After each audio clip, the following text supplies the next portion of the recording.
Hello and welcome to another episode of Blastercated Painting. Today we're making some cheap Egyptian terrain for Silver Bayonet Egypt. This just came out here in Canada a couple weeks ago. Yeah, that's awesome. Snakes, scorpions, and werejackals, and monsters, and the sun, the worst monster of them all. I don't like the heat. I don't like it at all. Couldn't handle being in the desert, that's for sure.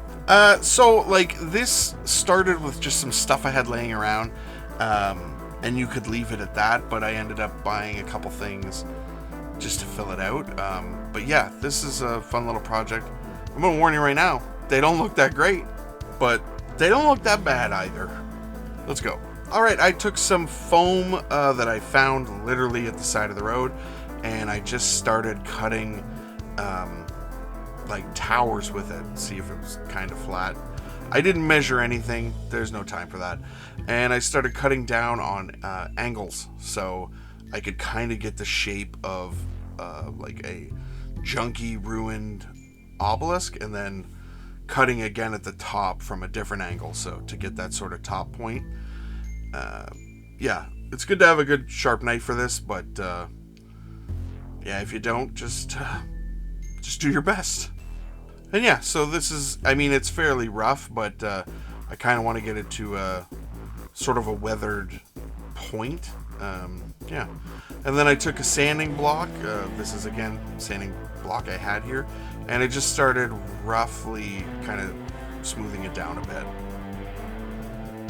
bit. This one, yeah, and you know what? One of them, I think, yeah, one of them I broke at the end, and then so I could put it like kind of like sunk. Now these are some MDF pieces with some rocks and sand glued to them that I had lying around. So I was originally making islands before, but I never did it. So now I'm gluing these obelisks down, and I'm going to create a bit of a oasis here with my glue gun. So I just want a couple layers of glue to sort of make the outside of the oasis.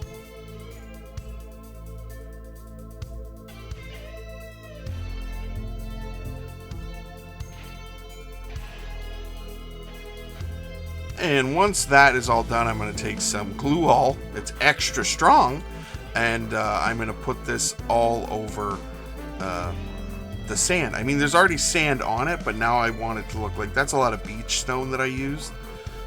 So I'm just going to get glue over the entire base of it, and then I'm going to start putting on some sand.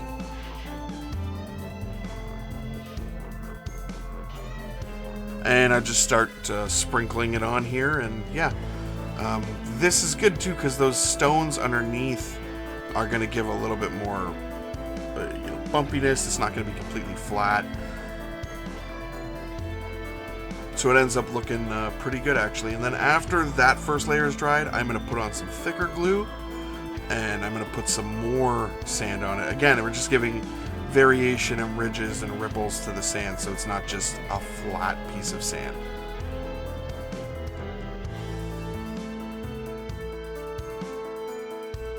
And once I'm done that, I'm going to take my dust buster, and I'm just going to get all that up. Gets really loud dust busting. So now I'm going to take some cashmere tan and some burnt umber here.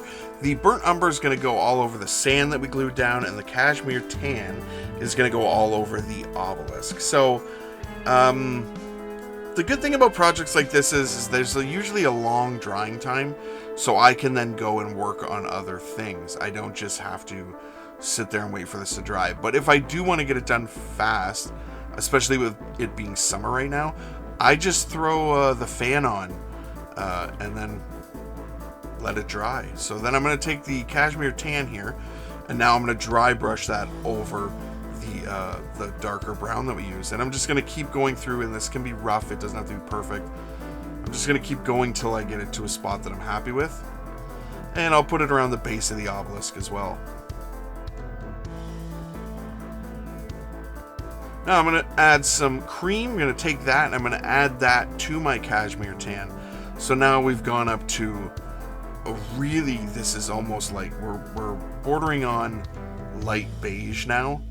And yeah, this is just bringing it up, but this is just going on the sand and the base of the obelisk. We're going to take some white, we're going to add that to our cream and cashmere tan mix. So now it's like really bright, and that's okay because that's what we want it to be. This is all going to look very rough, so we're not too concerned about it. And we're going to take some papyrus dip and some speed paint medium, and this is going to go over the entire thing. So it's going to go all over the base, it's going to go all over the obelisk, and we want it to be thin, so it's basically going to stain that all down to a more sandy golden color, because obviously it's very white. It almost looks like snow at this point. So we're bringing it back down to our desert theme, obviously. And this is thinned down, so we don't have to worry about it pooling that much. Actually, it's okay if it pools. Again, these are really rough, easy terrain pieces that anyone can make. Okay, so that's the easy stuff. That's at least the cheap stuff. Instead of MDF, you could use foam board. I just had these pieces around, so I found the styrofoam.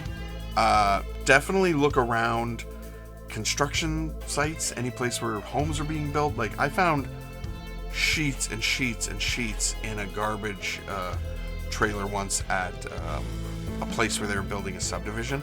They're just throwing out huge chunks of it because they're not going to use it, and it's all usable stuff for our hobby. So basically that's the cheap thing right there. Sand from the beach, foam board, anything you have for a base, and then foam that I found. Going forward now, I spent a little bit of money, but it's all stuff that I already had, so I had spent it beforehand.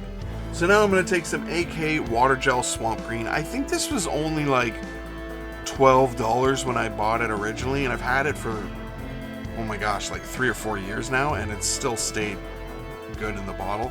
Like, I've used this on a lot of projects too. So I'm just going to put that in the Oasis that I made. Like, if you wanted instead to keep this project cheaper, you could just paint it blue in there or paint it green in there. Like, what I'm doing is like a stagnant, old, weird desert pool. I don't know.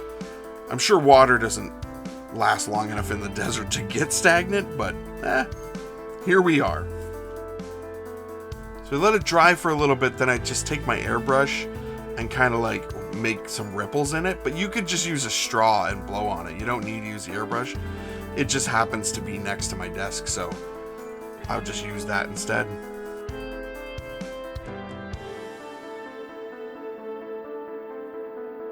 So here's another thing. I had bought these before for another project. I never ended up using them.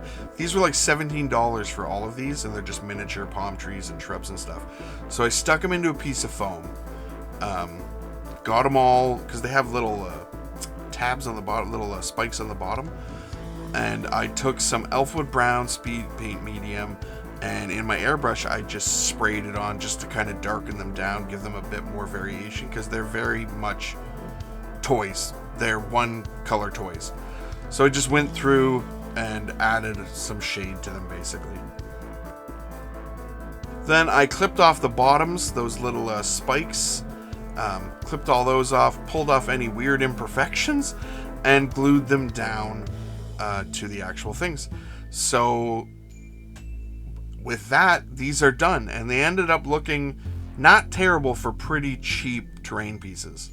And here they're all finished up. I'll give you some glamour shots.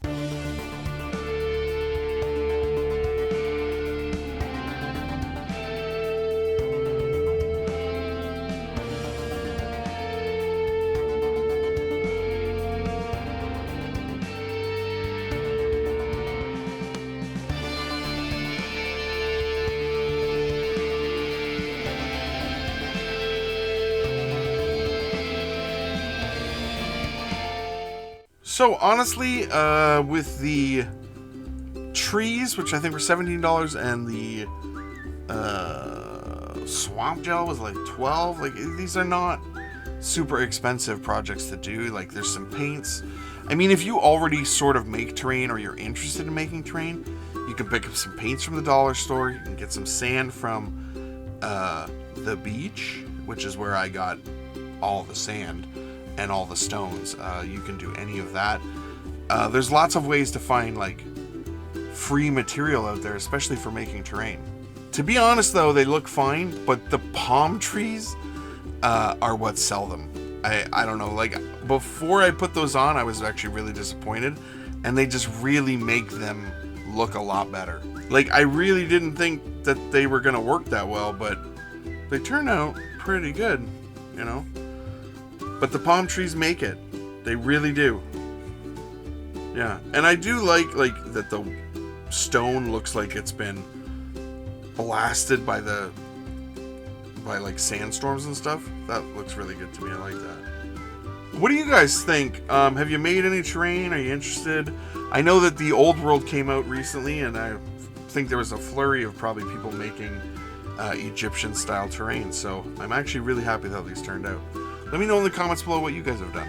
Next week we are getting back to our final battle report for the Silver Bayonet solo campaign from the core book. Definitely give that a watch, and then let me know if you guys are interested in seeing any of the other books like the Carpathians, Canada, Egypt. I definitely am making these to hopefully play through all the solo stuff and film it for you guys. So let me know if you're enjoying it, and if not, I'm probably gonna do it anyways. Anyways, thank you guys so much for watching. Please like, share, comment, subscribe, all the YouTube stuff. You guys have a great day.